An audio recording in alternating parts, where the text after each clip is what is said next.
अस्सलाम वालेकुम रहमतुल्लाहि वबरकातुहू। प्यारे बच्चों, आप लोग का इस्तकबाल है अक्सर अकेडमी पर। और हम लोग बात कर रहे हैं फूलदार पौधों की साख्त, मॉर्फोलॉजी ऑफ फ्लावरिंग प्लांट्स की। लास्ट लेक्चर में हमने इनका इंट्रोडक्शन देखा था। फिर उस इंट्रोडक्शन में हमने ये देखा था, क्योंकि इससे पहले के जो दो चैप्टर्स है जिसके अंदर दर्जाबंदी वाला सिस्टम है और उसके बाद हमने बायोलॉजिकल क्लासिफिकेशन वाला सिस्टम देखा था। तो उसके बाद हमने ये नया चैप्टर स्टार्ट किया था जिसमें सबसे पहले हमने रूट्स को, जड़ किस तरह से जड़ बनती है, तो उसमें डाइकोटोलीडॉन, फिर मोनोकोटोलीडॉन में किस तरह से बनती है।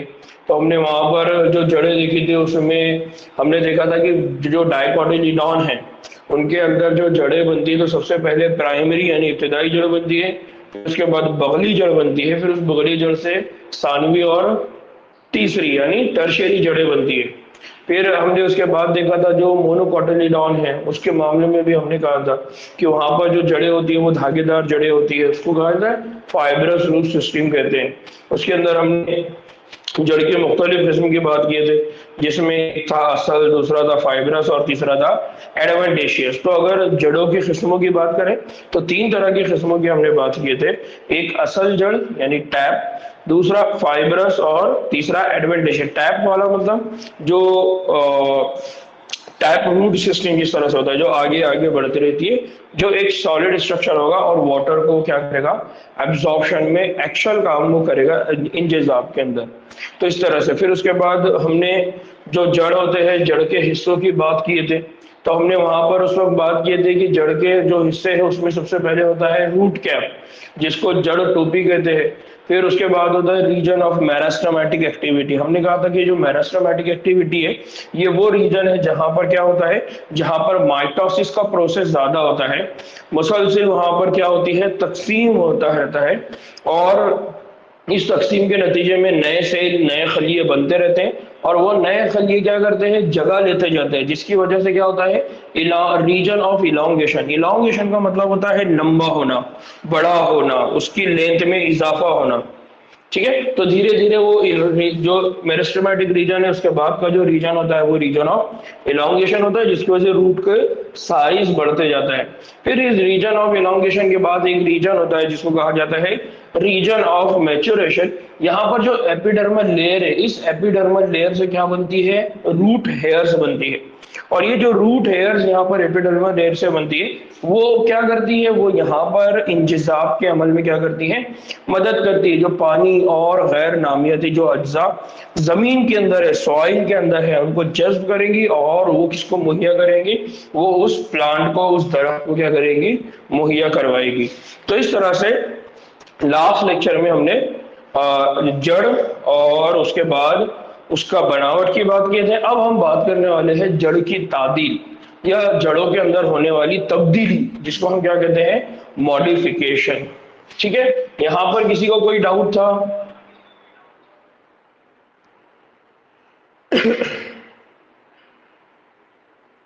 ठीक है ना, आज हम जो बात करने वाले हैं उसमें इसमें एक चीज याद रखिए कि जो भी क्वेश्चन है जो एनसीईआरटी के बुक के अलावा बाहर से होगा उसको आपने पढ़ना नहीं है, छेड़ना नहीं है। वही क्वेश्चन जो आपकी एनसीईआरटी के बुक के अंदर आपको रिलेवेंट दिख रहा है बस उसी को पढ़ना है। क्योंकि आज से पहले की जितनी भी बुक्स वगैरह है या जो सिलेबस है, आपने अगर नई बुक्स परचेस की है तो आपको ये क्वेश्चंस नहीं मिलेंगे। अगर आपने ओल्ड किसी से ले ली है या कुछ, या फिर कुछ नई बुक्स भी है जिन्होंने अभी तक अपनी तब्दीलियां नहीं की, पब्लिकेशन करते वक्त उन्होंने उसमें चेंजेस नहीं किए, तो आपको ओल्ड क्वेश्चंस में मिलेंगे। लेकिन वो ओल्ड क्वेश्चन अगर एनसीईआरटी के सिलेबस के हिसाब से नहीं है तो आपने उसको छोड़ देना है। नहीं तो आप बैठे हैं उसका आंसर ढूंढते बैठे हैं, उसके लिए आप गूगल सर्च कर रहे हैं, उसके लिए आप इंटरनेट सर्च कर रहे हैं, ये सब नहीं करना है। आपने वही चीजें पढ़ना है जो एनसीईआरटी ने मेंशन किया है। क्योंकि अभी तक के जितने भी पेपर आए वो पूरे के पूरे एनसीईआरटी बेस्ड ही रहे, इसलिए एनसीईआरटी के बुक के अलावा आपने कोई और क्वेश्चन बुक वगैरह को पढ़ते वक्त उसके अंदर नए पॉइंट्स के ऊपर तहकीक करते नहीं बैठना है। मैंने लफ्ज बोला है तहकीक। तहरीक का मतलब है आप बैठ गए अब उसके लिए रिसर्च करते हुए, तो गड़बड़ क्या हो जाएगी, जो सिलेबस है एनसीईआरटी का वो रह जाएगा। आप नए पॉइंट्स के चक्कर में फिर वो नया नया नया नया इस तरह से आप क्या होगा, सिलेबस से डाइवर्ट हो जाएगा। ठीक है, तो कोई भी नया पॉइंट जो आपके बुक में एनसीईआरटी में नहीं है उसको नहीं पढ़ना है, चाहे आपका कितना भी दिल बोले। जब आप नीट एग्जाम दे देंगे ना उसके बाद पढ़ते बैठना उसको। चलिए टॉपिक पे आते हैं ना। हमने क्या कहा कि जड़ों के अंदर आपको क्या देखने को मिलती है, तब्दीलियां देखने को मिलती है, मॉडिफिकेशंस देखने को मिलते हैं। तो हमको ये मालूम है कि जो जड़ होती है, जड़ का काम क्या होता है, एक तो जड़ का काम होता है इंतजाम, जज्ब करना।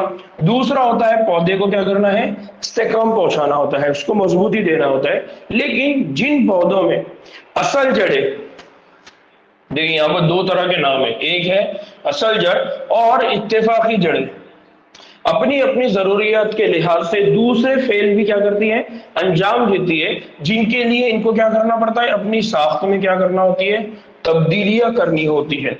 तब इनको हम क्या कहते हैं, इस सानिय जुकर जड़, मुतबदला जड़ या मॉडिफाइड रूट। मुतबदला जड़, मुतबदला जड़ यानी मुतबादिल जड़। ये कौन सी वाली जड़ है, मुतबादिल जड़ या मुतबदला जड़, यानी तब्दील शुदा जो जड़ें होती है उनकी बात हो रही। क्यों करना है, हम भी अगर कोई काम करना होता है तो हम हमारे आइडिया, अगर एक आइडिया नहीं लग रहा है तो हम हमारे आइडिया को क्या करते हैं, चेंज करते हैं। काम एक तरीके से नहीं हो रहा तो दूसरा तरीका इस्तेमाल करते हैं। वैसे ही जड़ों को जब अपने किसी काम को करना है तो अगर वो काम उस साख्त के साथ, उस शक्ल के साथ नहीं हो रही है तो रूट क्या करेंगी, जड़ें क्या करेंगी, अपने आप को तब्दील करेंगी और जो नया नया स्टाइल या नया जो सिस्टम वो अपने अंदर लेकर आएगी वो क्या बनाएगा, मॉडिफाइड रूट, मुतबदला जड़ें। जड़ें जैसा के इजमा के लिए, जमा करने के लिए, एक जगह लाने के लिए, इस्तेकाम के लिए यानी उसकी मजबूती के लिए, स्ट्रॉन्ग सपोर्ट के लिए, और तनफ्फुस यानी ऑक्सीजन कार्बन यानी इनहालेशन एक्सहालेशन जो वाला पूरा प्रोसेस है उसके लिए क्या करता है, काम अंजाम देता है। अब अगर बात करें गाजर या शलजम की, तो टैप रूट और शकरकंद की बात करें तो इसमें क्या दिखाई देती है, इत्तेफाकी जड़ें। तो गाजर शलजम की जो है टैप रूट यानी सीधी सीधी जो हमने बात किए थे पहले। दूसरा शकरकंद की बात करें तो इत्तेफाकी यानी लैटरल रूट, आजू बाजू से निकलने वाली जो जड़ें हैं उसकी बात हो रही है। फूल को अपने अंदर क्या करती है, ग़िज़ा जमा कराती है, यानी जो ऊपर फूल है उसके, क्या हमने कहा कि प्लांट के ऊपर, दरख्त के ऊपर चार पार्ट है, फूल, पत्ते, स्टेम, रूट। तो ये रूट क्या कर रही है, गाजर शलजम ये उसको क्या कर रही है, फ्रूट जमा करने, ग़िज़ा जमा करवाती है। क्या आप इसके अंदर कुछ मिसालें हैं, हमको मालूम है बहुत सारी मिसालें हम दे सकते हैं जो हम आमतौर पे देखते हैं।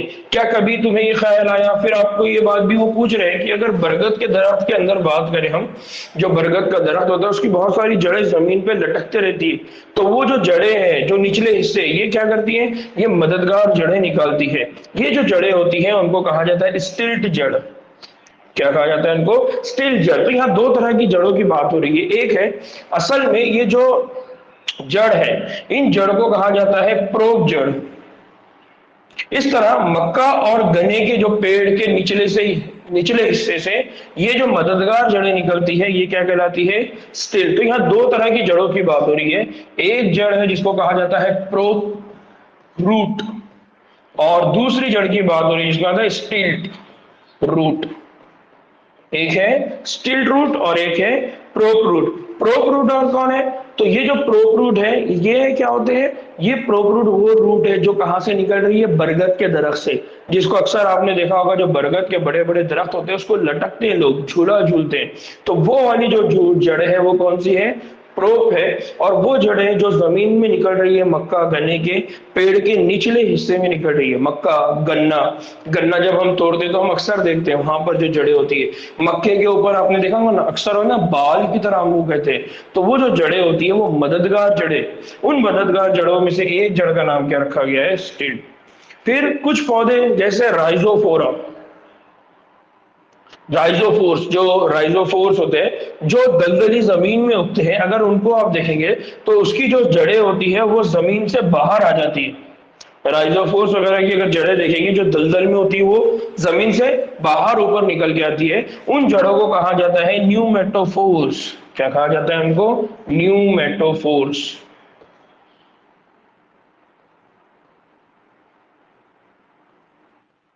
क्या कहा जाता है इनको? न्यूमेटोफोर्स। तो एक हो गया प्रोप रूट, दूसरा हो गया स्टिल्ट रूट, और तीसरा रूट कौन सा है? Pneumatophore root. ठीक है, तो जड़ के तादील की अगर बात करें तो जड़ की तादील या जड़ों के अंदर जो तब्दीली है वो किस लिए हो रही है? खाना जमा करने के लिए, हमारे तनाफुस के लिए। और इसी तरह से यहाँ पर अगर बात करेंगे तो जो राइजोफोर है, उन राइजोफोरा के अंदर क्या देखने को मिलता है? न्यूमेटोफोर। इसी तरह से जो बात हो रही थी टुर्निप्स की, कैरोट की यानी गाजर की, और शकरकंद जो स्वीट पोटैटो उसकी बात हो रही थी। तो यहाँ पर अगर आप देखेंगे तो उस तरह के रूट। फिर यहाँ पर देखिए, यहाँ पर एक और डायग्राम है, ये जो बी वाला डायग्राम है, ये जो है किसका है? राइजोफोरा, जो न्यूमेटोफोर है।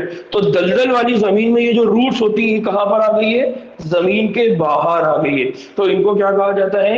न्यूमेटोफोर्स। ठीक है, तो यहाँ पर ये जो एग्जाम्पल है, ये किसकी है? गाजर, शलजम, टैपरूट वाली जड़ें हैं। ठीक है, दूसरा बरगद वाली जड़ें जो ऊपर से पूरा निकला हुआ है। तो इस तरह से क्या होता है, ये जड़ें अपने आप को क्या करती हैं? मॉडिफाई करती है अकॉर्डिंग किसके लिए? ये सांप अपने काम के लिए, कि वो अपने काम को किस तरह से अंजाम देंगे। अपने काम को अंजाम देने के लिए वो अपने अंदर क्या लेकर आएगा? मॉडिफिकेशन लेकर आएगा, तब्दीली लेकर आएगा। इसलिए उसको मुतबदला, या हम उसको क्या कह रहे हैं? मॉडिफाइड रूट कह रहे हैं। ठीक है, तो ये क्या करते हैं? ऑक्सीजन हासिल करने के लिए दलदली जमीन से क्या हो जाते हैं? बाहर आ जाते हैं। जी, बनियान ट्रीज, नमीरा। ठीक है, किसी को यहाँ डाउट है? तो तीन नाम अपने इन मॉडिफाइड रूट के अंदर याद रखना है। एक है प्रोप, दूसरा है स्टिल्ट, और तीसरा है न्यूमेटोफोर्स।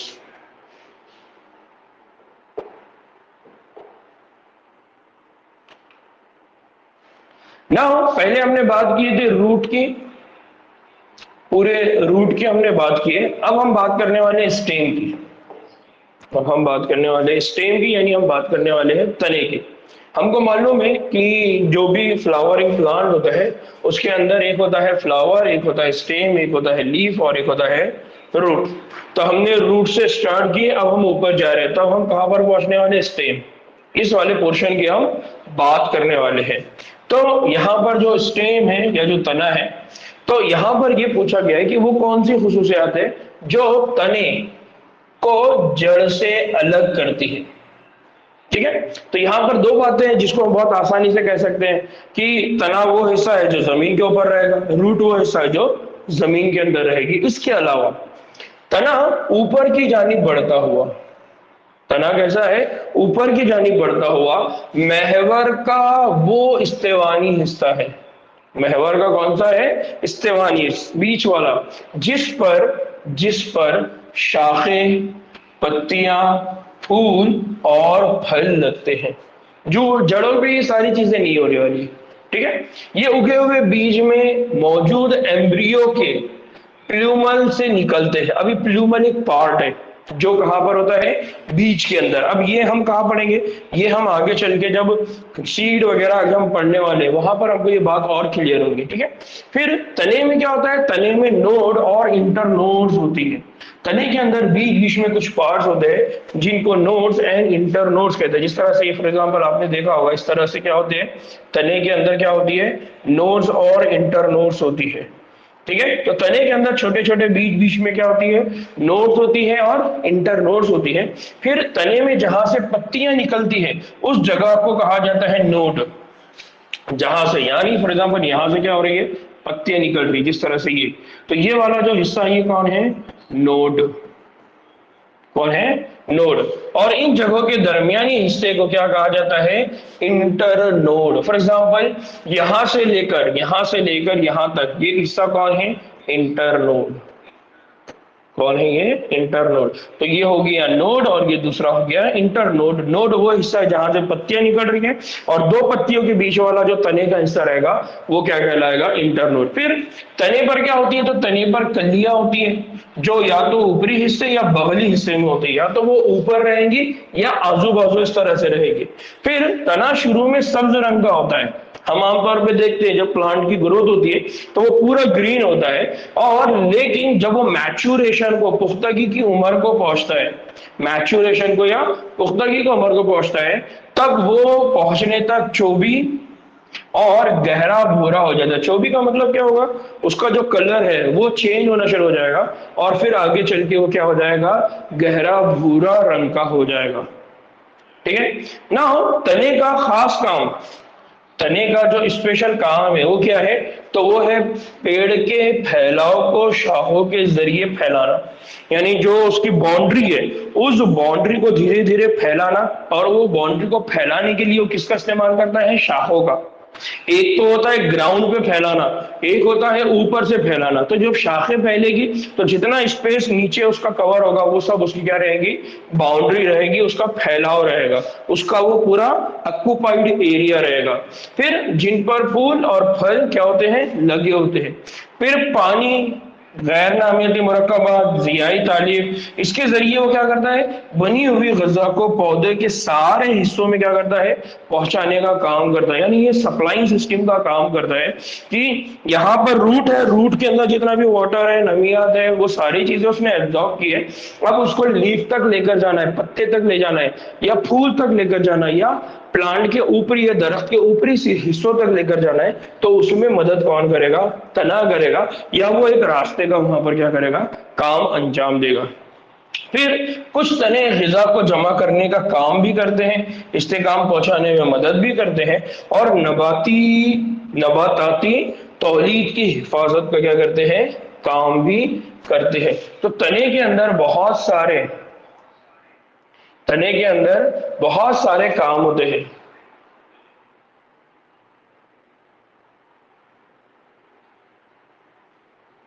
क्या होता है, बहुत सारे काम क्या करते हैं, वो अंजाम देते हैं। बेटा आप क्या करो, जिसकी स्क्रीन पर किसी और का आ रहा है तो मेरी वाली स्क्रीन पे जाके हाँ पिन करिए, मेरी वाली स्क्रीन पे जाके पिन करिए, मेरे वाली स्क्रीन पे पिन करेंगे तो मेरी वाली स्क्रीन आपको दिखाई देगी।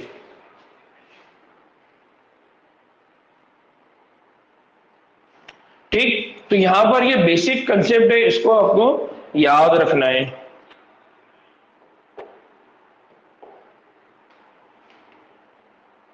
ना जैसे हमने रूट के अंदर मॉडिफिकेशन की बात किए थे, वैसे ही अब हम बात करने वाले हैं तने के अंदर मॉडिफिकेशन या तने की मॉडिफिकेशन की, तनों की तादील की अब हम बात करने वाले हैं।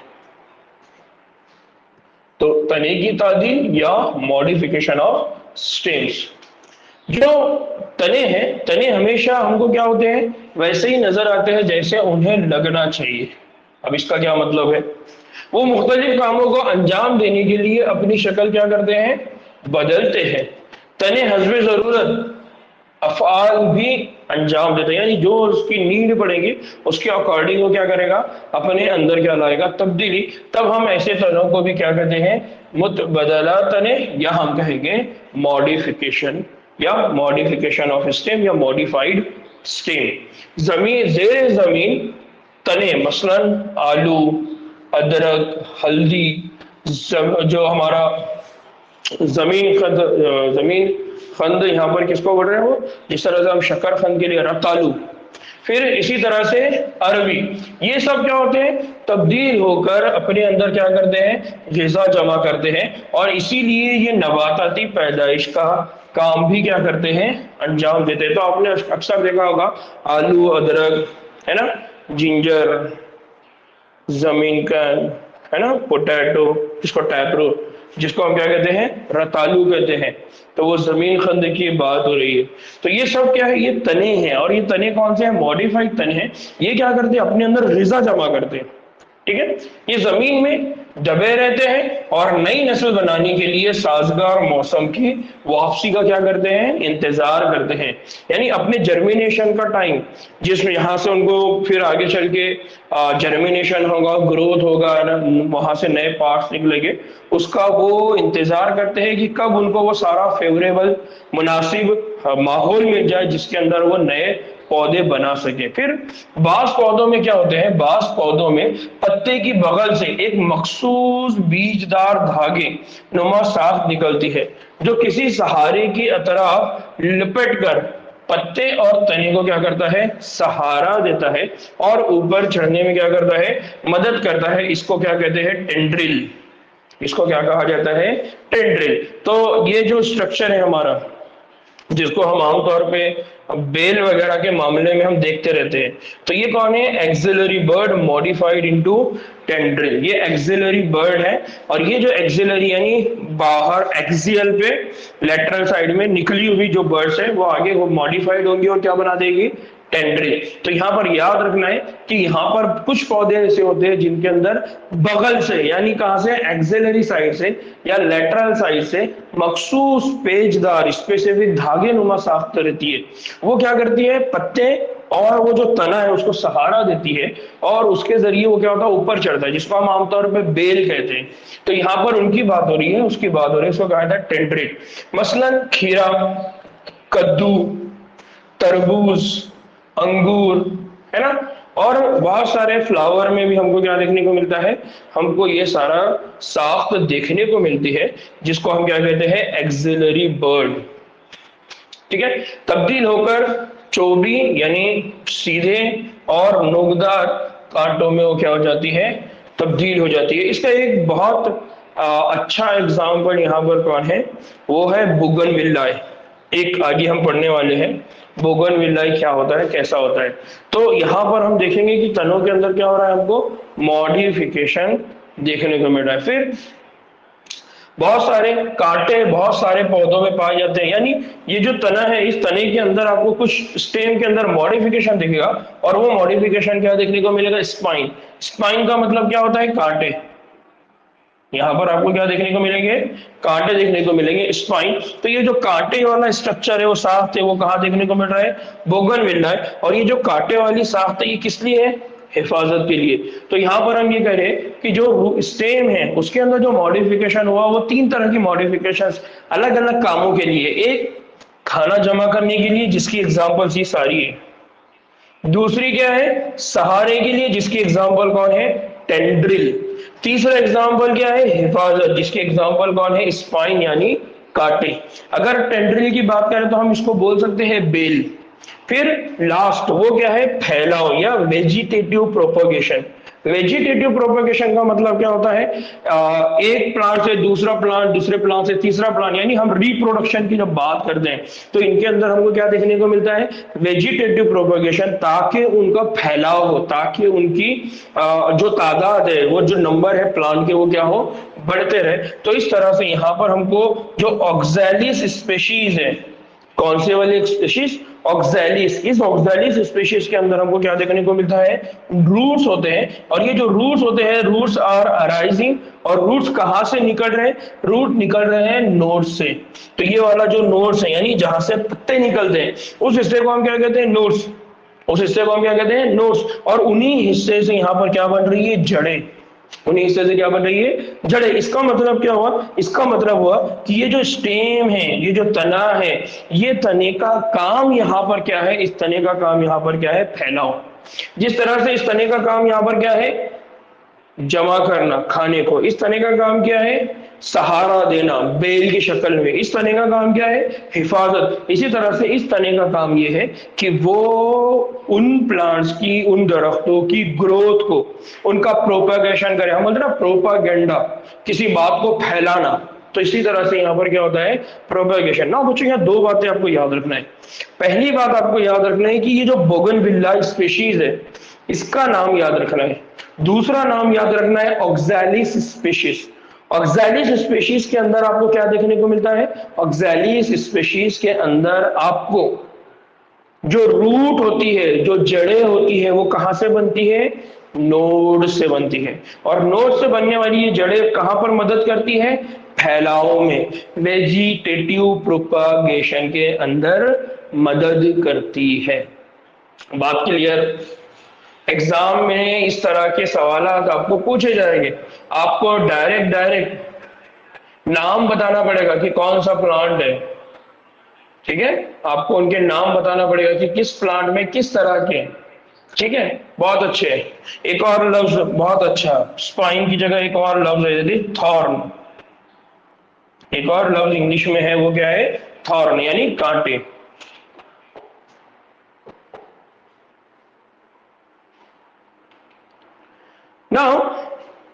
अब क्वेश्चन ये आता है कि ये जो तने हैं ये क्या करते हैं, तो हमने वहां पर मैंने कुछ बातें तो बताया, साथ ही साथ यहाँ पर कुछ और बातें समझ लीजिए कि वो जो हिफाजत हो रही है वो जो हिफाजत किससे हो रही है, जानवरों से बचाने में, क्योंकि जानवर आएगा वो प्लांट को खा लेगा, तो उससे बेहतर है। जो फूल है, फूल को हम तोड़ने जाते हैं लेकिन हम कांटों से हिफाजत करते हैं, तो बेसिकली वो जो कांटे वहां पर बने, वो थॉर्न बने, वो उसकी हिफाजत के लिए।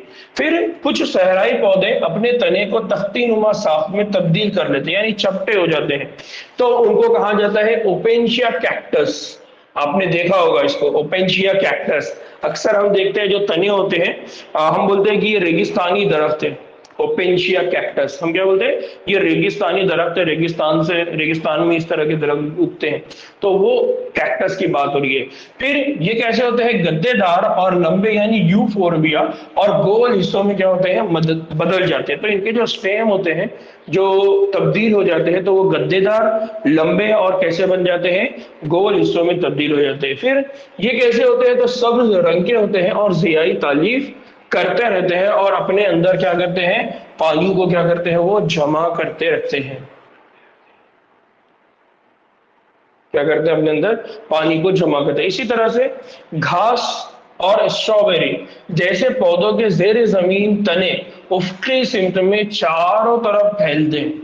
उफकी सिमत में क्या होते हैं, चारों तरफ फैलते हैं, और जब पौधे के पुराने हिस्से मर जाते हैं तो इन तनों में से नए पौधे फूटते हैं। अब यहाँ पर मॉडिफिकेशन देखिए किस तरह से, कि वो जेर जमीन उफक पर फैलते जा रहे हैं, और जब उनकी डेड होती है तो उन्हीं तनों से फिर नए पौधे क्या हो रहे हैं, बन रहे। पुदीने के पौधे की बात करें या सेमन के जैसे पौधों में अगर बात करें, तो तने की असास से एक जानिबी शाख क्या होती है, नमू पाती है, और ऊपर की जानिब क्या होती है, वो बढ़ती हुई एक कमान सी बनाती है, यानी एक कमान लाइक की तरह शाख बना देती है, और जमीन की सतह को छूती है। इसको कहा जाता है स्टोलोन। क्या कहा जाता है इसको, स्टोलोन।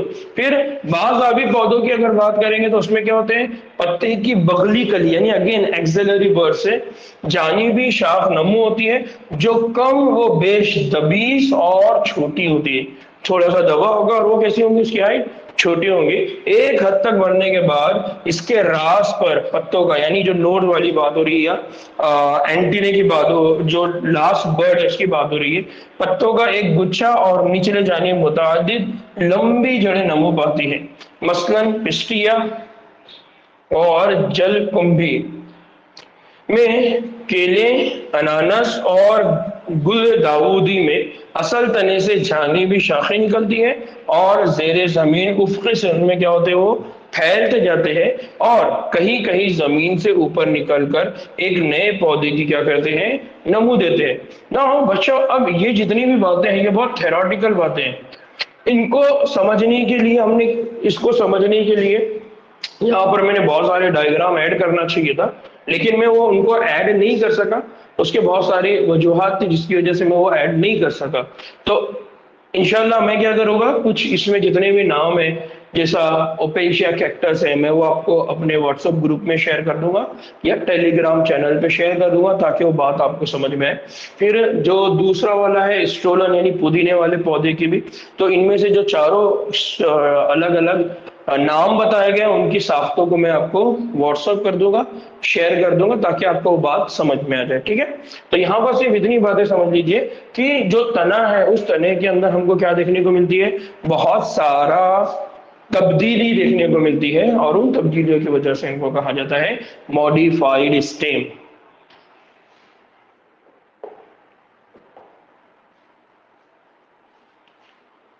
ना अब हम बात करने वाले पत्तों की।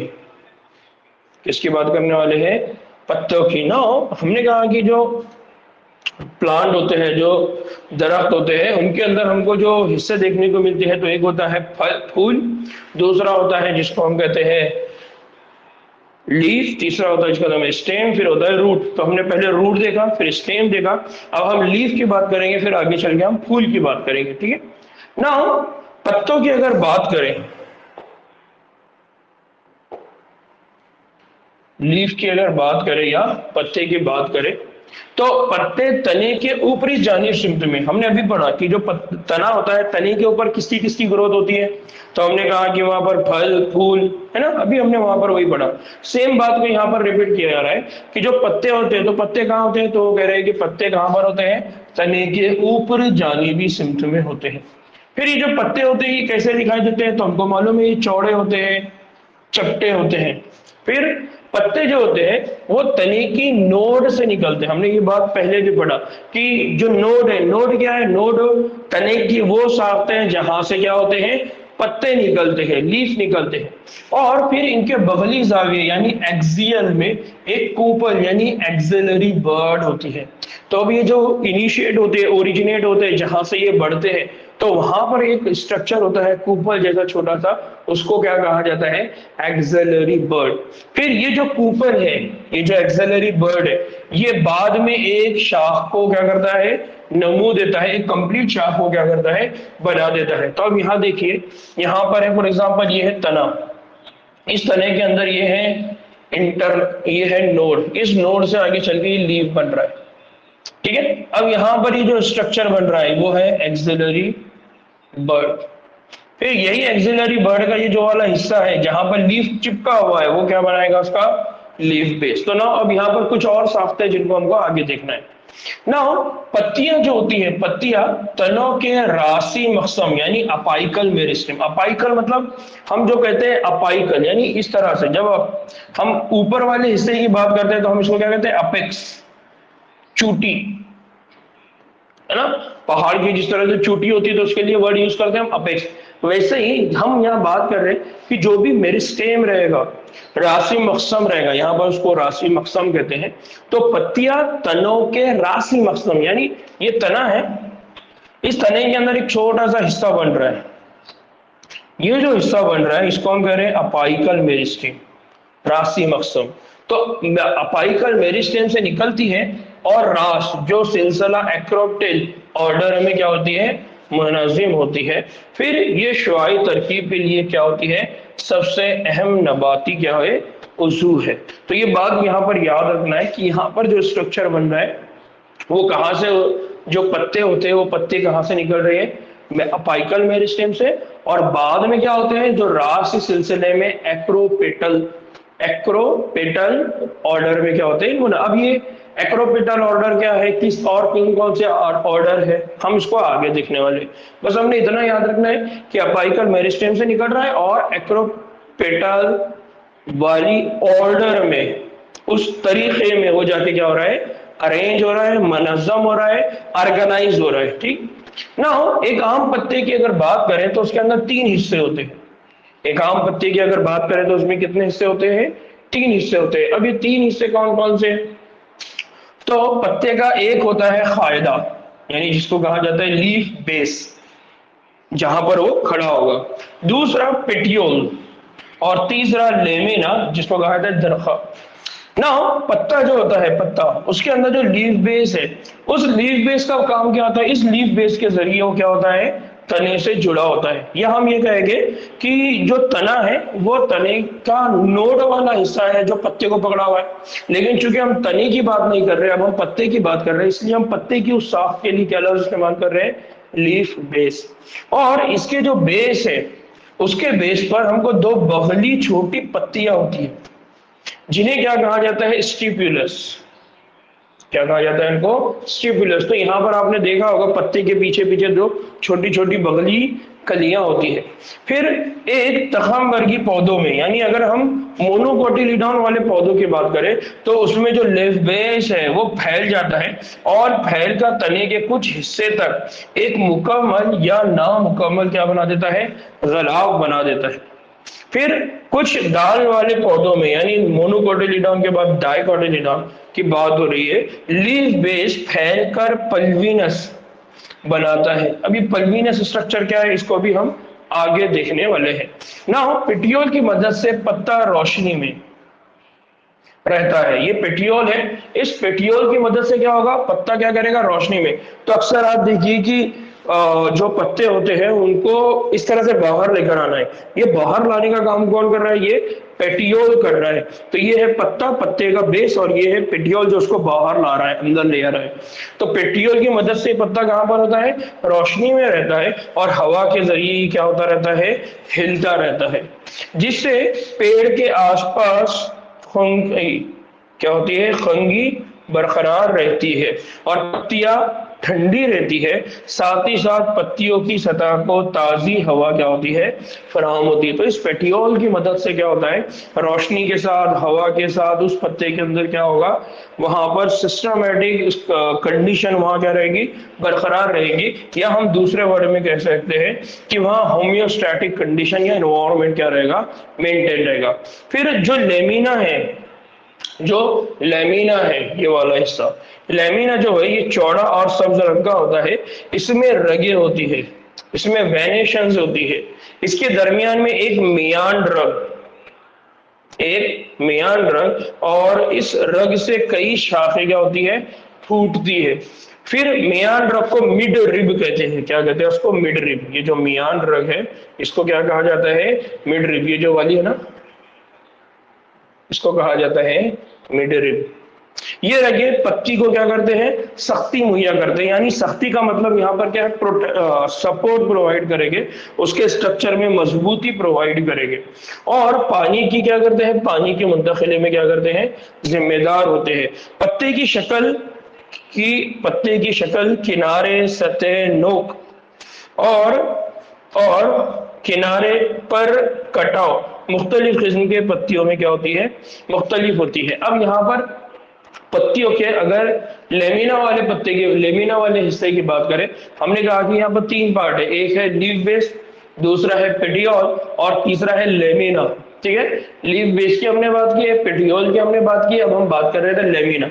लेमिना कैसा होता है? तो हम कह रहे हैं चौड़ा होता है, हरे कलर का होता है, और फिर इसके अंदर हमको क्या देखने को मिलता है? वेनेशंस, रगे देखने को मिलती है।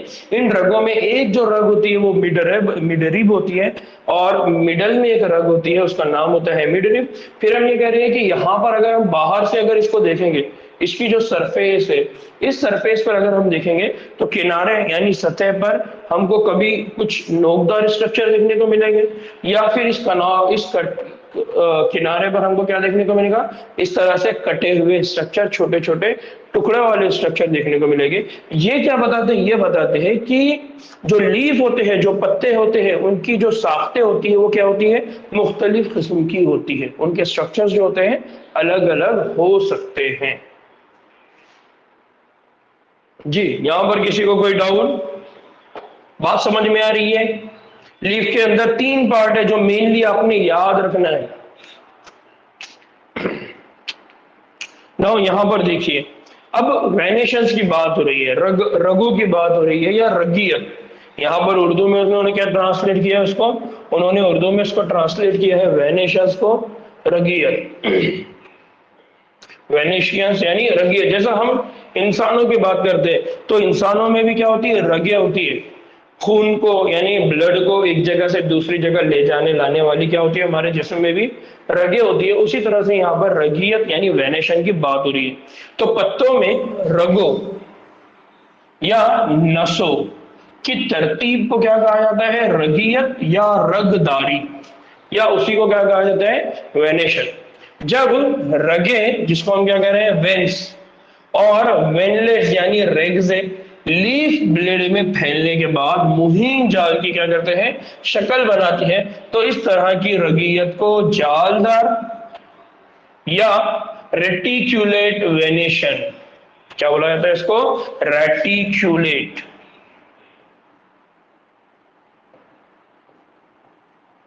क्या बोला जाता है इसको? रेटिक्यूलेट वेनेशन। देखिए, रेटिक्यूलेशन हम जब ह्यूमन ब्रेन पढ़ेंगे वहां पर भी हम इसी तरह के रेटिकुलेट वर्ड पढ़ेंगे। तो ये रेटिकुलेट का मतलब ही क्या होता है? जालदार। रेटिकुलेट का मीनिंग क्या होता है? जालदार या नेटवर्क। तो जब नेटवर्क होता है तब उसके लिए लफ्ज यूज किया जाता है रेटिकुलेट। इसलिए ये कहा जाता है कि ये जो पत्ते होते हैं इन पत्तों के अंदर हमको क्या देखने को मिलता है, रेटिकुलेशन, बहुत सारे नेटवर्क देखने को। अगर आप गौर से इसको देख रहे होंगे तो आपको यहाँ पर बहुत सारे नेटवर्क देखने को मिलेंगे।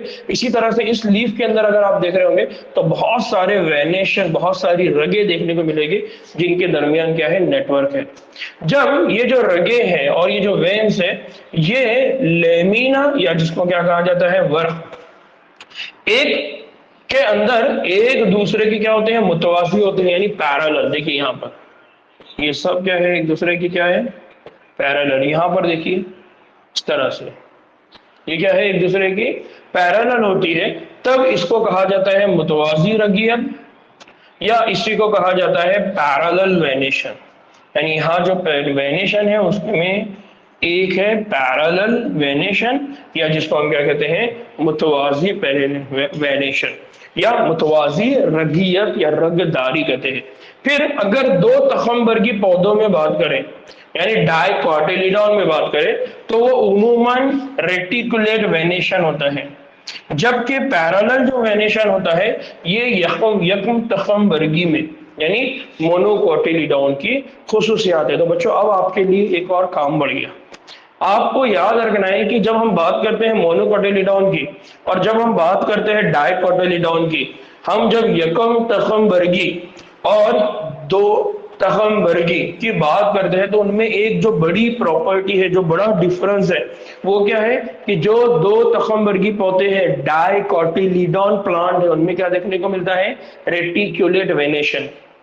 और जो मोनोकोटिलीडॉन है, यक तखमबरगी पौधे हैं, उनमें हमको क्या देखने को मिलता है, पैरेलल वेनेशन। तो दो तरह के वेनेशन है, एक है रेटिकुलर और एक है पैरेलल वेनेशन। एक जगह पर जाल है और एक जगह पर पैरेलल उनका अरेंजमेंट है, मुतवाजी अरेंजमेंट है, एक दूसरे के सामने वो लगे हुए हैं। तो इस तरह के दो तरह के अरेंजमेंट के हम देखने को मिलते हैं। ये एक बहुत बड़ा डिफरेंस है मोनोकोटिलीडॉन प्लांट में और डाइकोटिलीडॉन प्लांट में। ना अब पत्तियों की किस्मों की हम बात कर रहे हैं, टाइप्स ऑफ लीव्स की हम बात कर रहे हैं। टाइप्स ऑफ लीव्स की हम बात कर रहे हैं ना।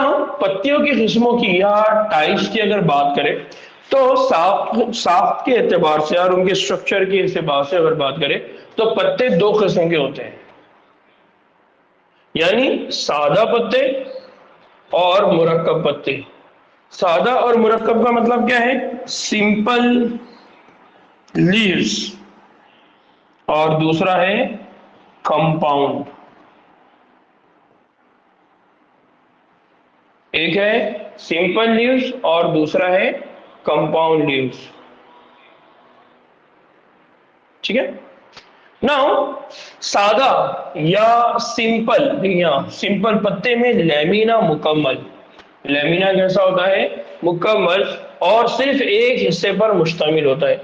जबकि मुरक्कब की या कंपाउंड की अगर बात करेंगे तो पत्ते में लेमिना पूरी तरह दो या दो से ज्यादा हिस्सों में भी बरगचों यानी लीफलेट्स में क्या होता है, मुनक़सिम होता है। यहाँ पर दो तरह के स्ट्रक्चर आपको देखने को मिलेंगे, और यहाँ पर जो डायग्राम मैंने मेनली ऐड की है तो उसमें मुरक्कब पत्तियों वाली। मुरक्कब पत्तियों का मतलब क्या होता है, मुरक्कब पत्तियों का मतलब ये है कि यहाँ जो लेमिना है, ये जो वर्क लाइक स्ट्रक्चर है, उसको क्या किया हुआ है, दो हिस्सों में तकसीम किया हुआ है। लेकिन ये जो दो हिस्से हैं ये लीफलेट की शक्ल में है। यहाँ पर देखिए कई सारे छोटे छोटे पत्ते हैं जो लीफलेट की शक्ल में क्या है, मुनक़सिम है। लेकिन अगर सादा की बात करें तो उसमें लेमिना एक मुकम्मल होगा और सिर्फ उसमें एक हिस्से पर वो क्या होता है, यानी कंप्लीट एक हिस्सा होता है। लेकिन यहाँ पर क्या हो रहा है, यहाँ पर जो लेमिना है वो छोटे छोटे हिस्सों में डिवाइड है और दो दो हिस्सों में यानी लीफलेट की शक्ल में वो क्या हो चुका है, तकसीम हो चुका है, डिवाइड हो चुका है। फिर जो मुरक्कब होते हैं या कंपाउंड पत्तियां होती हैं उसमें मजीद दो किस्में होती हैं। एक कौन सी होती है, एक मुरक्कब पत्तियों में अगर हर बरगचे यानी लीफलेट की अगर बात करें तो उसकी मानिंद पर की बरगचे की पर की यहाँ अगर बात करें तो मिड रिप पर तरतीब देते हैं। कहां पर तरतीब दिया जा रहा है उसको, मिड रिप पर। तो बेसिकली क्या था, ये एक पूरा पत्ता है, ये क्या है, एक पूरा पत्ता है, लेकिन इस पूरे पत्ते को डिवाइड करके इसको छोटे छोटे छोटे छोटे लीफलेट में डिवाइड कर दिया गया है। यानी तो इनको क्या कहा जाता है, इनको कहा जाता है पेनल्टी कंपाउंड लीफ। क्या होता है, क्या कहा जाता है इसको, पिन्नेटली। क्या कहा जाता है इसको, पिन्नेटली, पिन्नेटली कंपाउंड लीफ। क्या कहा जाता है इसको, पिनेटली कंपाउंड लीफ। तो यहाँ याद रखिए, जब उर्दू में उन्होंने लिखा है ना, तो उर्दू में पढ़ते वक्त थोड़ा सा गड़बड़ हो जाती है। तो पिनेटली कंपाउंड लीफ होते हैं। मसलन गुलमहर में इस तरह के निजाम में मिड रिप को रेचिस या क्या कहते हैं, रिक्स, क्या कहते हैं, रेक्स या रैचिस कहते हैं। और अगर मुरक्कब पत्तों में बरगचे पंजे की मानी तरतीब देते हुए हो तो इनको पॉल, क्या कहा जाता है,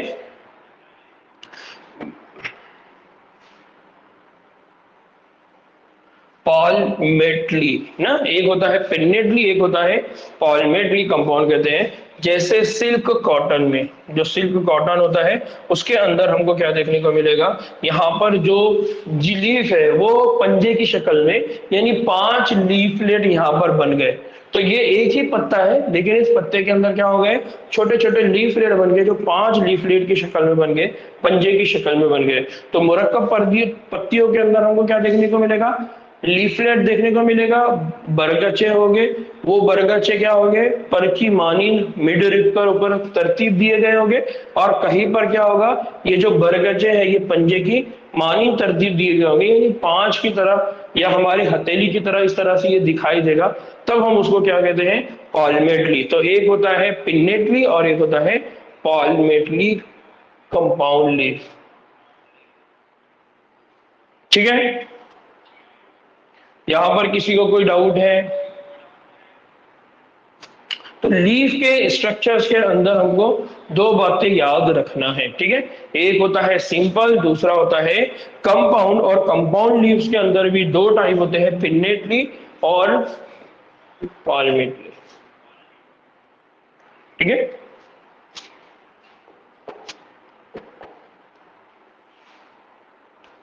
नाउ अब वर्गी निजाम या उसको कहा जाता है फाइलोटॉक्स, फाइलोटॉक्सी। अब यहाँ पर जो है ना आपको लीव्स हैं, तो बहुत सारे अरेंजमेंट देखने को मिलेंगे। तो पत्तियों के अंदर आपको ऑर्गेनाइजेशन देखने को मिलेंगे, पत्तियों के अंदर आपको तरतीब देखने को मिलेगी। उस तरतीब को कहा जाता है वर्गी निजाम या उसको कहा जाता है फाइलोटैक्सी।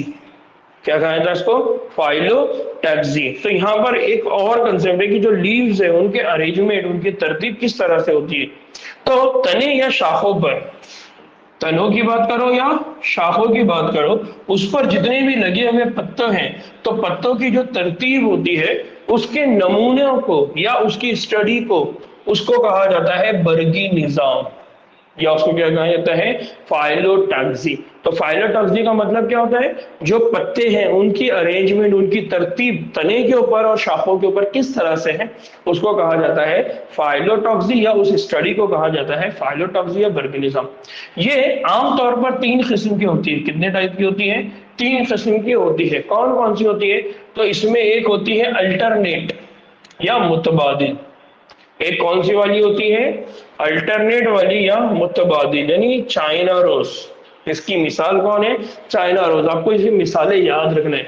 तो यहाँ देखिए, यहाँ पर एक नोड है, यहाँ एक नोड है, फिर एक नोड है, फिर एक नोड है, फिर एक नोड है, फिर ये इस तरह से क्या है, अल्टरनेट यहाँ पर क्या होती है, नोड्स होती है जहां से पत्तियां निकल रही है।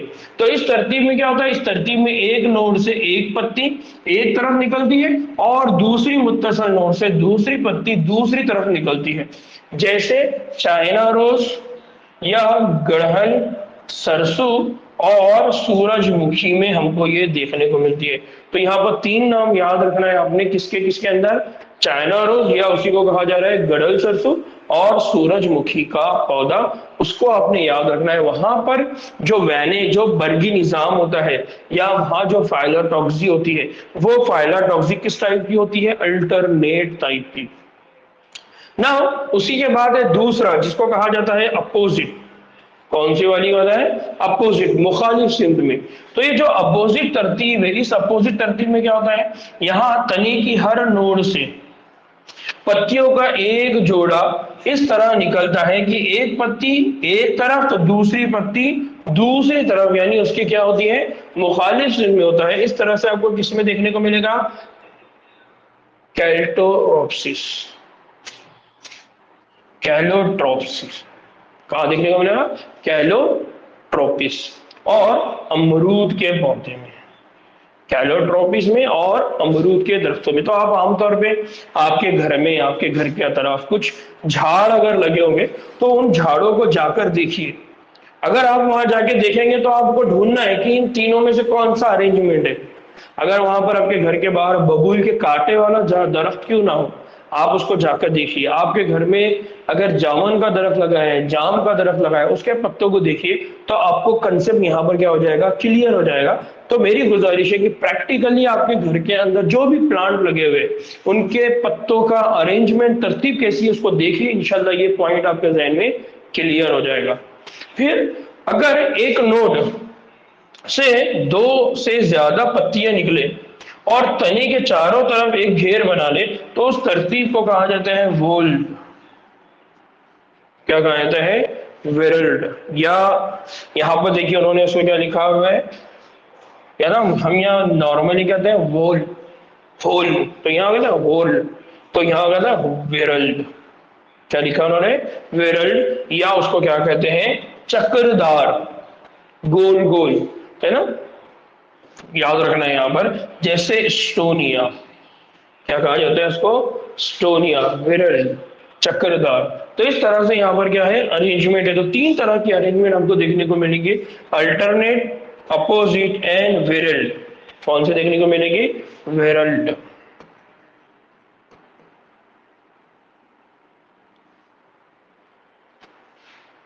ठीक है, तो इस तरह से हमको क्या देखने को मिलते हैं? अरेंजमेंट। अब मैंने नीचे भी कुछ और अरेंजमेंट ऐड किया हुआ है, जिसमें एक है अल्टरनेट वाला, दूसरा है स्पाइरल, उसी को हम क्या कह रहे हैं? विरल्ड, और एक होता है अपोजिट। तो आमतौर पे हमको जो बर्गी निजाम है या जो फाइलोटॉक्सी है, जहां पर हम पत्तों के अरेंजमेंट की, लीफ के अरेंजमेंट की बात करते हैं।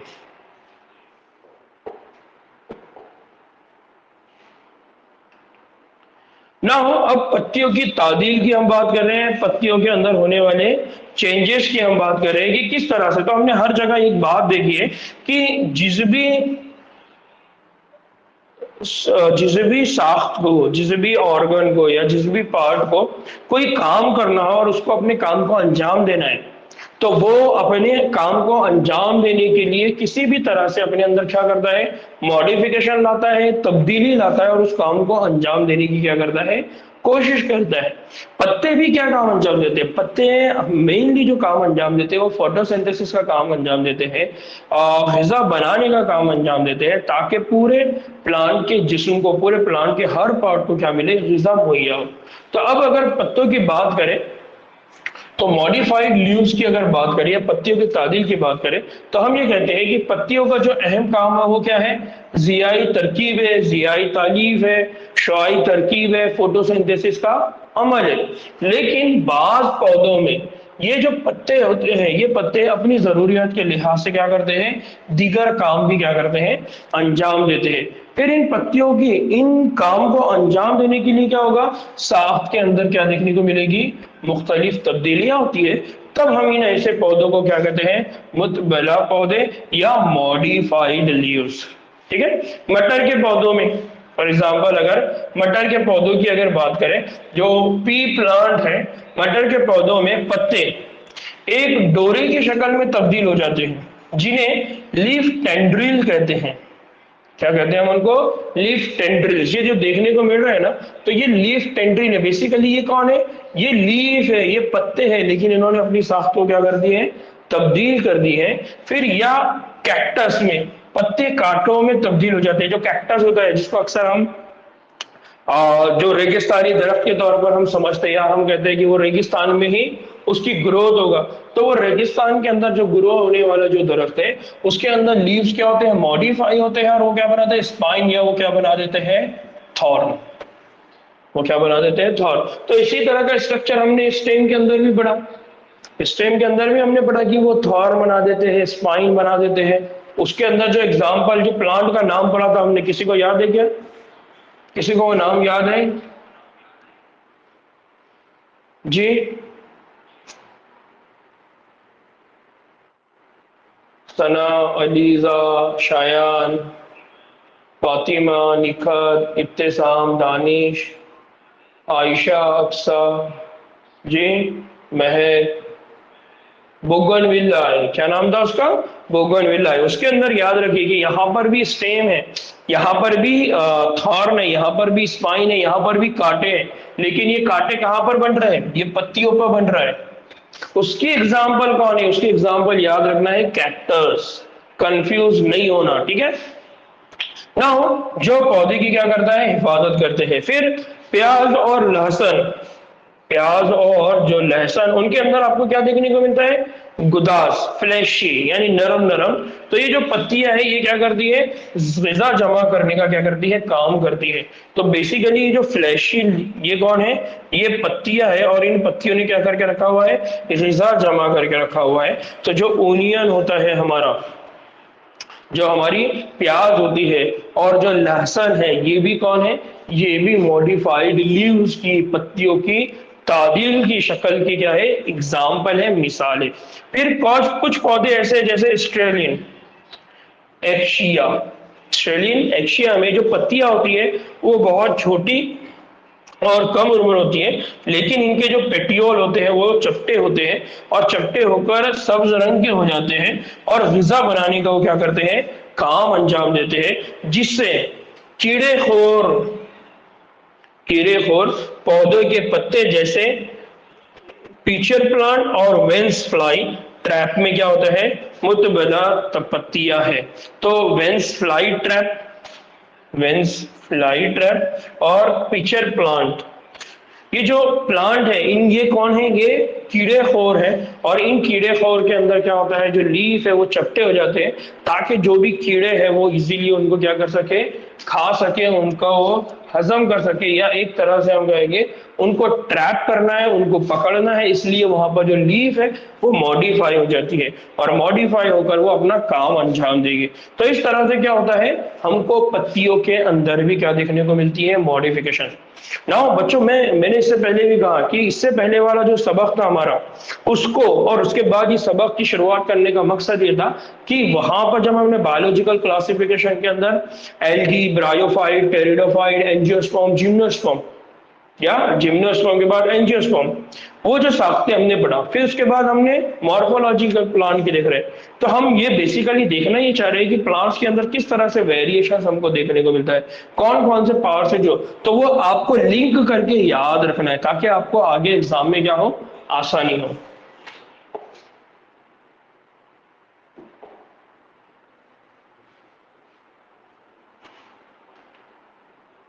ना अब हम बात कर रहे हैं फ्लोरोसेंस, फूलदारी। इनफ्लोरेसेंस, जिसको क्या कहा जाता है? फूलदारी।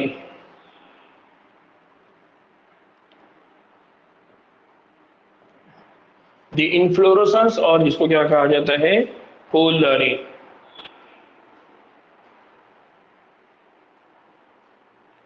नाउ बच्चों, 5 मिनट का ब्रेक, सिर्फ 2 या 3 मिनट में वेट करते हैं, इंशाल्लाह हम फिर दोबारा स्टार्ट करेंगे।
अस्सलाम वालेकुम रहमतुल्लाहि बरकातहू। बच्चे आगे के बच्चों वापस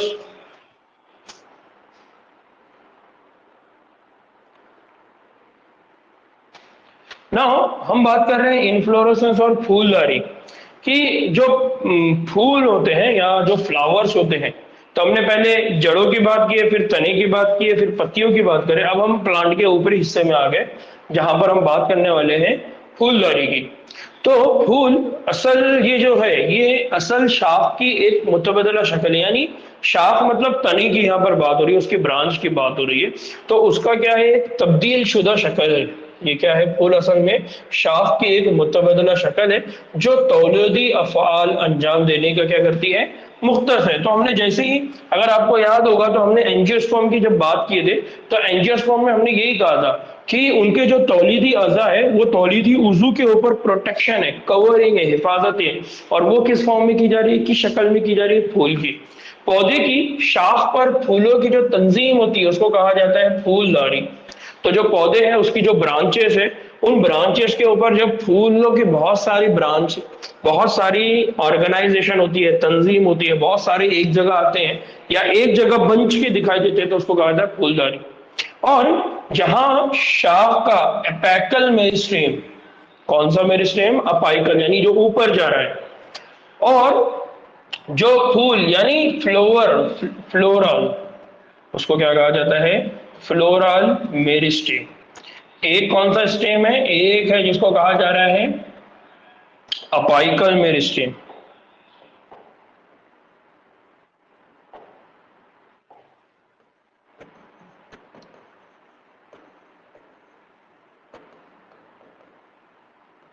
एक है अपाइकल और दूसरा कौन है, फ्लोरल मेरिस्टेम। तो जो अपाइकल मेरिस्टेम है ये फ्लोरल मेरिस्टेम में क्या हो जाता है, तब्दील हो जाता है। तो जिसको हम अभी तक अपाइकल मेरिस्टेम कर रहे थे, जो आगे आगे बढ़ेगा उससे फिर ब्रांचेस निकलेंगी, पत्ते निकलेंगे, लीफ। तो यही अपाइकल मेरिस्टेम आगे चल के क्या बना देता है, फ्लोरल मेरिस्टेम। और वहां से क्या बनती है, पत्तियां। लिहाजा ऐसी शाखों की जो नोड्स है जिन पर क्या होती है, पत्तियां ग्रो होती थी, अब पत्तियों की बजाय फूल क्या होंगे, वहां से निकलने की क्या हो जाएगी, शुरुआत हो जाएगी। फिर इसी तरह से चूंकि नोड है, उस नोड के अंदर तब्दीली हो गई, नोड के अंदर लीफ बनने के बजाय फूल फूल बन रहे हैं। तो जो इंटरनोड है, जो उन दोनों नोड के बीच वाला हिस्सा था, वो इंटरनोड लंबा ना होकर कंडेंस, छोटा हो जाएगा। क्या हो जाएगा, कंडेंस हो जाएगा और छोटा हो जाएगा, थोड़ा सा सुकड़ जाएगा। और एपेक्स जब फूल बन जाता है या मुसलसिल फरोग पाता है तो दो तरह की फूलदारी होती है। आगे चल के क्या होगा, जो एपेक्स है उस अपेक्स में जब फूल बन जाता है, यानी कंप्लीट फूल बन जाएगा, तो वो फूल बन जाने के बाद या मुसलसिल फरोग पाता रहेगा तो दो तरह की वहां पर आपको क्या देखने को मिलेगी, फूलदारी देखने को मिलेगी। अब एक को कहा जाता है रेसिमोस, दूसरी का कहा जाता है साइमोस। एक कौन सी होती है, रेसिमोस इनफ्लोरेसेंस, दूसरा होता है साइमोस इनफ्लोरेसेंस। अब ये रेसिमोस और साइमोस का मीनिंग क्या है, इसको समझिए। अगर आप इन दो डायग्राम को गौर से देखेंगे तो शायद आपको बात और थोड़ी सी क्लियर हो सकती है। ना यहां पर क्या होता है, रेसिमोस जो होता है, रेसिमोस में फूलदारी का महवर गैर महदूद होता है और नौ उम्र फूल महवर की रास पर रहते हैं। और मैमर फूल यानी जो बड़े हो जाते हैं, मैशर हो जाते हैं, उनकी बात हो रही है फूल असास पर। निचले हिस्से के फूल पहले खिलते हैं और रास के फूल बाद में। इसको एक्रोपिटल तरतीब कहते हैं। इसको क्या कहा जाता है, एक्रोपिटल तरतीब। तो जो रेसिमोस वाले पौधे होते हैं उन रेसिमोस के अंदर क्या होता है, फूलदारी का जो महवर है वो गैर महदूद है, यानी वो कितना भी बढ़ सकता है। फूलदारी जो है वो कितनी भी बढ़ सकती है, वहां 10 भी हो सकते हैं, 20 भी हो सकते हैं, 1000 भी हो सकते हैं। इस तरह से वो क्या है, गैर महदूद है फूलदारी का जो महवर है। फिर दूसरा, नौ उम्र फूल महवर की रास पर। जो नौ उम्र फूल है यानी जो अभी अभी बने हुए हैं, अभी जो ग्रो हुए हैं, उनकी फूलों की बात हो रही है। तो वो कहां पर होंगे, रास पर होंगे। और जो मैमर फूल है वो होंगे असास पर। अब आप यहां पर अगर आप बात समझे तो ये नौ उम्र है और ये दराज है। तो ये कहां पर है? असास पर, साइड। ये कहां पर है? ये कहां पर है? जो नौ उमर फूल है ये रास पर है, और ये कहां पर है? असास पर। ठीक है, तो बात को यहां पर समझिए। सॉरी, मैंने उसको डायग्राम को कहां बना दिया? साइमोस पे बना दिया। ठीक है, तो यहां पर अगर आप देखेंगे तो ये देखिए यहां पर इस तरह से, और जो नौ उम्र पौधे हैं वो क्या है? तो ऐसा समझ के चलिए कि जो आगे आगे है वो मैच्योर है, जो पीछे पीछे है वो नौ उम्र है। फिर दूसरी चीज कि निचले हिस्से के जो फूल है वो पहले खिलते हैं, और रास के फूल, अब रास की बात, अगेन रास का मतलब कौन हो गया? नौ उम्र फूल, तो वो क्या होते हैं? बाद में खुलते हैं। इसको कहा जाता है एक्रोपिटल तरतीब। कौन सी तरतीब कहा जाता है? एक्रोपिटल तरतीब।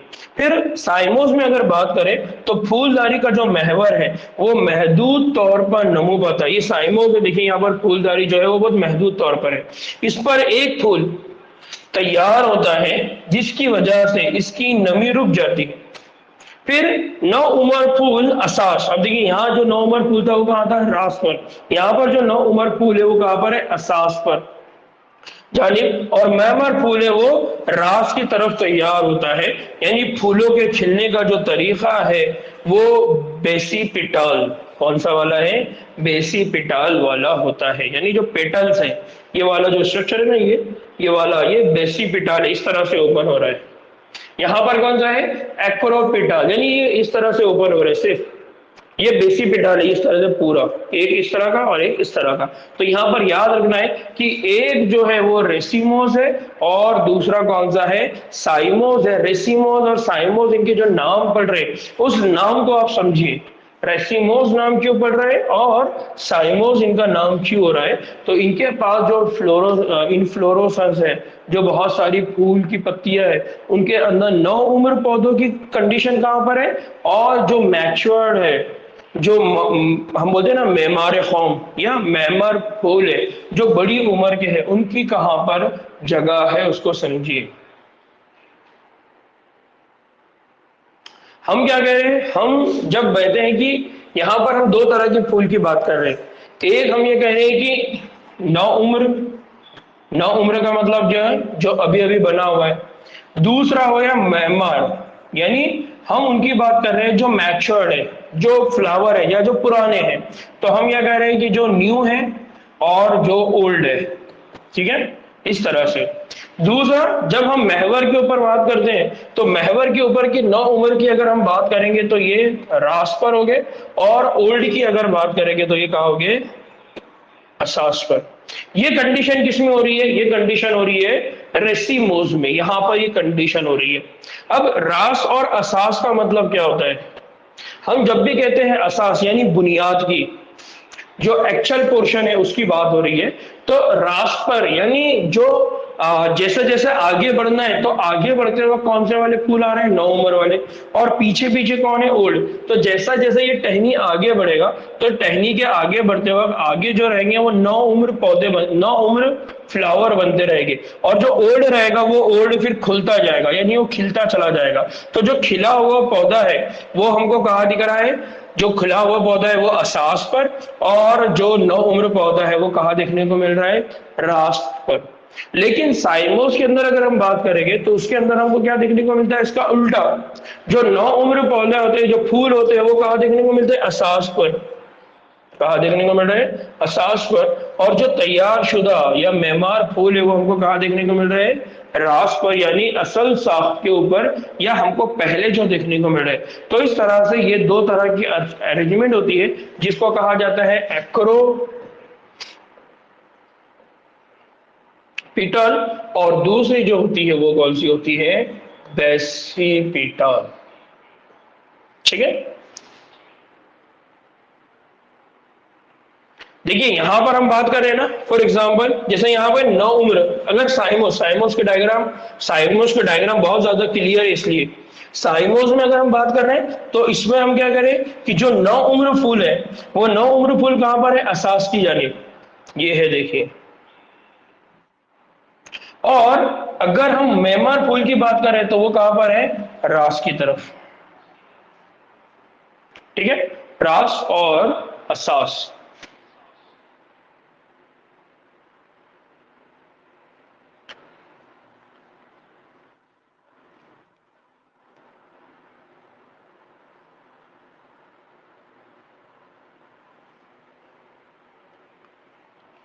बात समझ में आई?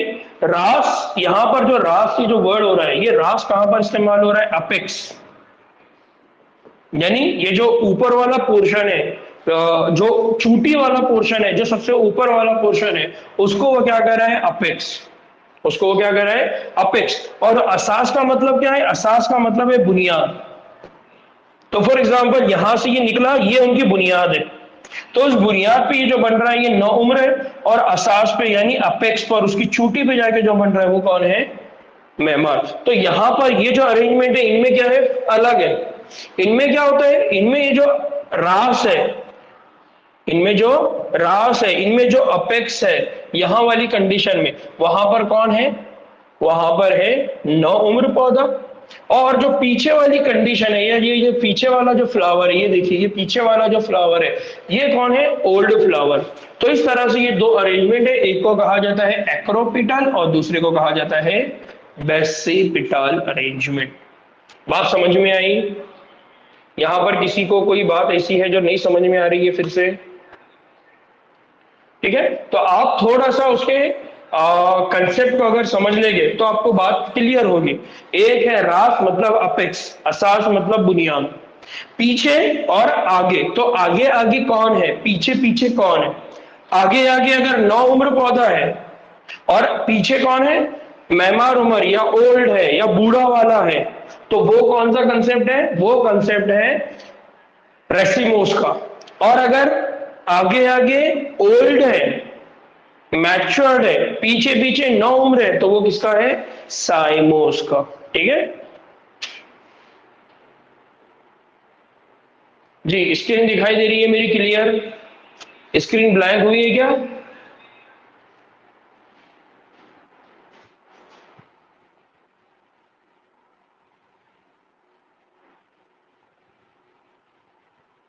अभी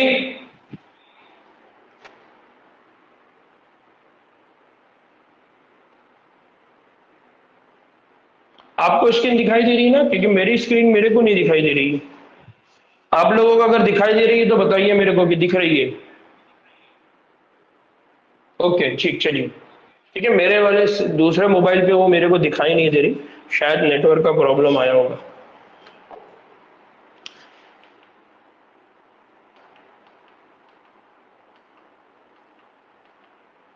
ना, फूल या फ्लावर की अगर हम बात करें,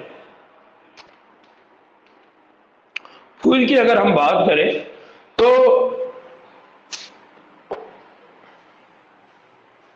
फूल में क्या होता है? फूल के अंदर हमने ये बात कहा था जब हमने एंजियोस्पर्म और जिम्नोस्पर्म, स्पेशली जब हमने एंजियोस्पर्म पढ़ा था, उस वक्त हमने कहा था कि जो फूल है, ये फूल एंजियोस्पर्म की तौलीदी इकाई है, रिप्रोडक्टिव यूनिट है। क्या ये?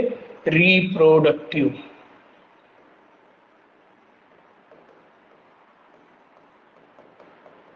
ठीक है, इसका काम सिनफी तौलीद अंजाम देना है। सिनफी तौलीद, कौन सा वाला? सिनफी तौलीद। ये सिनफी तौलीद का यहां पर मीनिंग क्या है? Sexual reproduction. सेक्सुअल रिप्रोडक्शन का मतलब क्या है? सेक्सुअल रिप्रोडक्शन का मतलब है कि यहां पर बनेंगे गैमेट्स, यहां पर बनेगा मेल गैमेट, यहां बनेगा फीमेल गैमेट, यानी यहां पर बनेगा पोलन ग्रेन। अब बात समझ में आएगी शायद आपको। यहां बनेगा पोलन ग्रेन, यहां बनेगा ओवरी। हमने पढ़ा एंथर, फिलामेंट, स्टेमन, स्टिग्मा, ओवरी, याद आ रहा है? तो वो जो बातें हमने वहां पढ़े थे, वही बातों को यहाँ पर थोड़ा सा रिकॉल करिए, तो उसको कहा जाता है सेक्सुअल रिप्रोडक्शन। फिर एक तमसीली फूल, एक तमसीली फूल या मिसाली फूल की अगर बात करें तो उसमें चार घेरे होते हैं, और ये चारों घेरे एक के बाद एक दबीस पेडिकल्स या पेडिसल्स पर मुरत्तिब होते हैं। इस दबीस पेडिसल्स को थैलामस या या रिसेप्टिकल, थैलामस या रिसेप्टिकल कहते हैं। जो बैरूनी घेरा होता है, जो बैरूनी घेरा होता है, इसको कहा जाता है कैलिक्स। जो बैरूनी घेरा है उसको कहता है कैलिक्स। इससे अंदर करोला, उसके अंदर क्या होता है? करोला। और उसके बाद होता है एंड्रोशियम, उसके बाद क्या होता है एंड्रोशियम, और उसके आखिर में या बीच में जो होता है वो गाइनेशियम। अब ये एंड्रोशियम क्या है, ये गाइनोशियम क्या है, ये बहुत जबरदस्त स्ट्रक्चर है, बहुत जबरदस्त, हम इसको पढ़ेंगे आगे। तो यहाँ पर याद रखना है कि अगर एक मिसाली पौधा ले आप उसको समझने की अगर कोशिश करें तो ऐसा समझ लीजिए कि फूल के अंदर चार घेरे हैं, चार तह है, उनमें जो सबसे, और ये जो है ये कहाँ पर है, तो ये पेडिसल्स के ऊपर मुरतब है। इस दबीज पेडिसल्स को क्या कहा जा रहा है, थैलेमस, या उसको कहा जाता है रिसेप्टिकल। फिर तीसरी चीज कि बेरोनी जो घेरा है उसको क्या नाम दे रहा है, कैलिक्स, और अंदर का जो घेरा है उसको नाम दे रहा है करोला। फिर उसके बाद का जो घेरा है उसको क्या नाम दिया जा रहा है, एंड्रोशियम, और उसके बाद का जो घेरा है उसको क्या नाम दिया जा रहा है, गायनोशियम। नाउ कैलिक्स और करोला, कैलिक्स और करोला दिगर घेरे होते हैं, यानी ये दो अलग अलग घेरे होते हैं। लेकिन अगर एंड्रोशियम की बात करें और गायनीशियम की बात करें तो ये जो होते हैं ये तौलीदी घेरे होते हैं। कौन से होते हैं, तौलीदी घेरे, यानी हम ये कह सकते हैं कि ये आगे चल के रिप्रोडक्शन या तौलीदी अमल के अंदर कुछ इंपॉर्टेंट काम क्या करेंगे, करने वाले होते हैं। कुछ फूल जैसे प्याज, उसमें जो कैलिक्स और जो करोला है उसमें रंगों की तमीज नहीं होती, यानी उसके अंदर कोई फर्क नहीं होता, लिहाजा उन्हें पेरिनिथ, क्या कहा जाता है, उन्हें पेरिंथ कहते हैं। यानी ऐसे जो पेरिंथ जिसके अंदर कलर के अंदर आप कोई तमीज नहीं कर सकते। फिर जब फूलों में एंड्रोशियम और गाइनोशियम दोनों होते हैं तो ऐसे फूलों को कहा जाता है दो सिंफी। दो सिंफी का मतलब क्या हो गया, बायसेक्सुअल। क्या कहा जा रहा है उनको, बायसेक्सुअल, दोनों सेक्स वाले, ठीक है। और वो फूल जिनमें सिर्फ एंड्रोशियम हो या सिर्फ उनमें क्या हो, गायनीशियम हो, तब उनको कहा जाता है यकसिंफी। क्या कहा जाता है उनको, यकसिंफी, या उनको कहा जाता है यूनिसेक्सुअल। तो बायसेक्सुअल और दूसरा कौन है,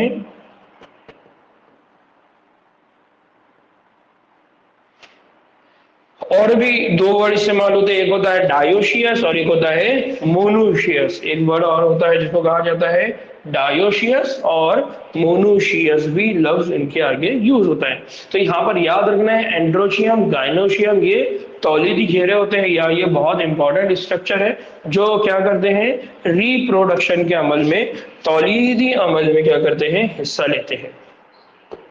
नाउ आगे अगर बात करें तवाजुन के लिहाज से, यानी अगर हम बैलेंस की बात करें, तवाजुन के लिहाज से अगर बात करें तो तवाजुन के लिहाज से जो फूल है वो एक्टियोमॉर्फिक यानी रेगुलर, या जाइगोमॉर्फिक यानी बायलैटरल, दो तरह या एक, तो एक्टियोमॉर्फिक या जाइगोमॉर्फिक। जब फूल को मरकज से गुजरती हुई किसी भी लाइन से दो यकसा हिस्सों में बांटा जा सकता है तो ऐसे फूल को क्या कहा जाता है, एक्टियोमॉर्फिक। और जैसे सरसों, धतूरा या मिर्च, इनके जो फूल होते हैं उनको अगर आप बीच से तकसीम करेंगे तो वो जो स्ट्रक्चर बनेगी, वो जो साफ आपके दिखेंगी, जो वहां पर मरकजे से गुजरती हुई लाइन है जो उसको दो हिस्सों में बांट सकता है, तो हम उस कंडीशन में कहेंगे उसको एक्टियोमॉर्फिक। और जब फूल दो यकसा हिस्सों में सिर्फ एक ही सीधी लाइन से बांटा जा सके तो ऐसे फूलों को क्या कहा जाता है, जाइगोमॉर्फिक। देखिए यहां पर क्या हो रहा है, जब फूल को मरकज से गुजरती हुई किसी भी लाइन से दो यकसा हिस्सों में बांटेंगे तब वो कौन हो गया, एक्टियोमॉर्फिक। लेकिन आपने सिर्फ एक ही सीधी लाइन से, अगर आपको याद आ रहा होगा तो एनिमल की केस में हमने ऐसे ही पढ़ा हुआ है, रेडियल सिमेट्रिक, याद आ रहा है, आसिमेट्रिक, रेडियल सिमेट्रिक, बायलैटरल सिमेट्रिक। तो वैसे ही यहाँ पर सिमेट्री के अंदाज में बात हो रही है, ठीक है।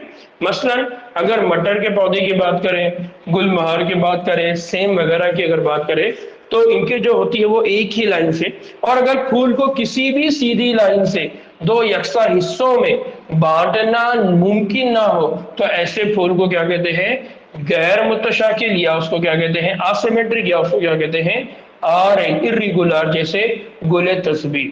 तो यहाँ पर बेसिक कंसेप्ट याद रखना है कि तीन तरह के नाम यहाँ पर है, एक है एक्टियोमॉर्फिक, दूसरा है जाइगोमॉर्फिक, तीसरा है जो असिमेट्रिकल है या जिसको हम क्या कह रहे हैं इर्रेगुलर। फिर फूल ट्राइमर्स, टेट्रामर्स और पेंटामर्स होते हैं। कैसे होते हैं?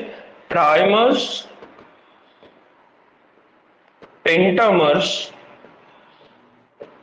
और टेट्रामर होते हैं। अगर फूल के घेरों की इकाई बिल तरतीब 3, 4, 5 के मल्टीपल हो, यानी अगर इनके पास जो घेराई है, यानी करोला है ना, हमने करोला की बात की, हमने वहां पर और एक जो साख्त है उसकी बात की, तो उन साख्तों की बुनियाद पर यहाँ पर बात हो रही है कि उन साख्तों की बुनियाद पर उनको, अगर वो 3 है, 4 है, 5 है, तो टेट्रा, ट्राई, टेट्रा और क्या बोला जाता है?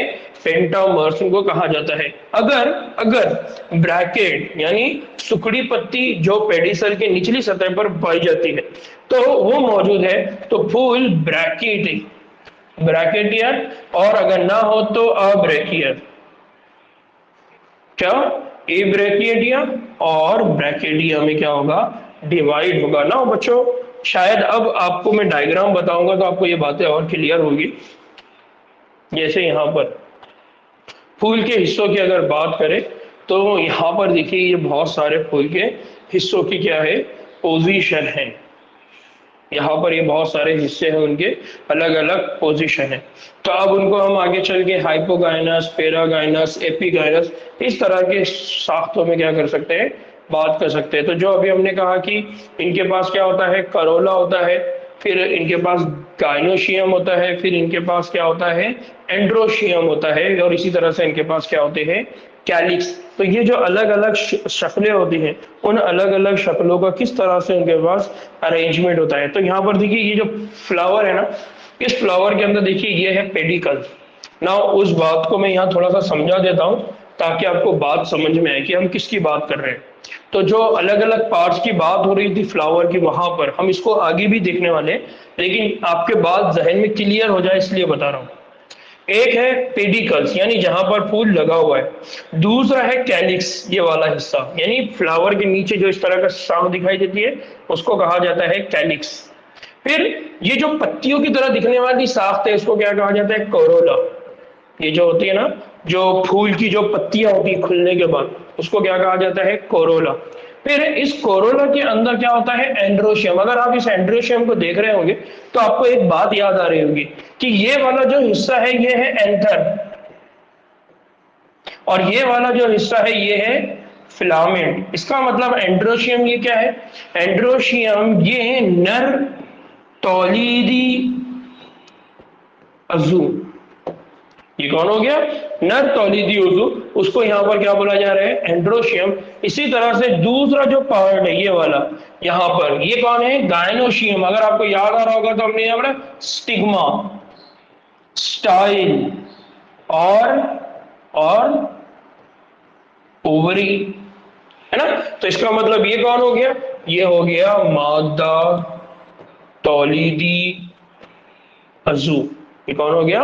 मादा तौलीदी अज़ू। तो एक फ्लावर के अंदर, एक फूल के अंदर जो हिस्से होते हैं, ये हिस्से क्या करते हैं? ये हिस्से बहुत इंपॉर्टेंट रोल प्ले करते हैं। उनमें से एक है कैलिक्स, एक है कोरोला। इनके मामले में हमने कहा कि ये दीगर हिस्से हैं, यानी ऐसे हिस्से हैं जिनका रिप्रोडक्टिव सिस्टम के अंदर कोई काम नहीं है, ये दूसरे काम अंजाम देंगे। अब दूसरे काम में क्या हो सकता है? तो दूसरे काम में ये हो सकता है कि जिस तरह से ये देखिए येलो कलर है तो ग्रीन कलर हो सकता है, रेड कलर हो सकता है, यानी खूबसूरती बताएगा। दूसरा ये क्या है? ये अरेंजमेंट के लिए रिस्पॉन्सिबल है। लेकिन एंड्रोशियम और गायनोशियम ये क्या करेंगे?